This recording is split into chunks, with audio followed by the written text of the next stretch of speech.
Sebelumnya nih 8%. dibagi dari sana, Dari mana Pak? Dari siapa Pak? dari orang istana. Menteri Keuangan atau Menkeu Purbaya Yudi Sadewa mencuri perhatian saat tampil dengan jaket berwarna biru tua berlogo angka 8%, simbol target pertumbuhan ekonomi yang dicanangkan pemerintah. Purbaya memamerkan jaket tersebut ketika hendak meninggalkan kantor Kementerian Keuangan pada Selasa 21 Oktober 2025 sore.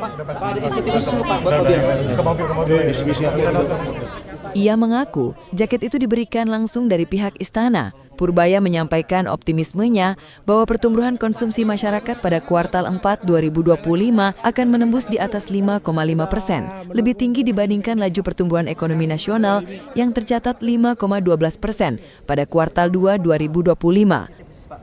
Buat industri mobil.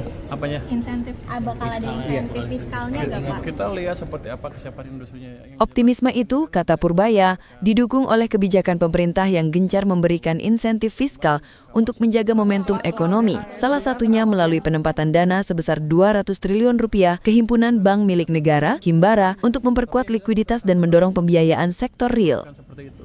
Yang penting ya tujuannya adalah tadi industri di sini hidup, ada penciptaan lapangan kerja. Ya gimana Pak, kenapa belum berdampak ke JADEF Pak? Mungkin asesmen dari pemerintah seperti apa? Itu kemarin kan Bapak bilang teman-teman sekarang bagian Nggak menurut saya seperti ada perubahan kebijakan tentang DHR, tapi bukan saya yang ini, nanti mencari Pak Mensesnek yang memimpin Tapi kenapa belum berdampak ke JADEF Pak ya kalau dari Download Tribun X sekarang. Menghadirkan lokal menjadi Indonesia.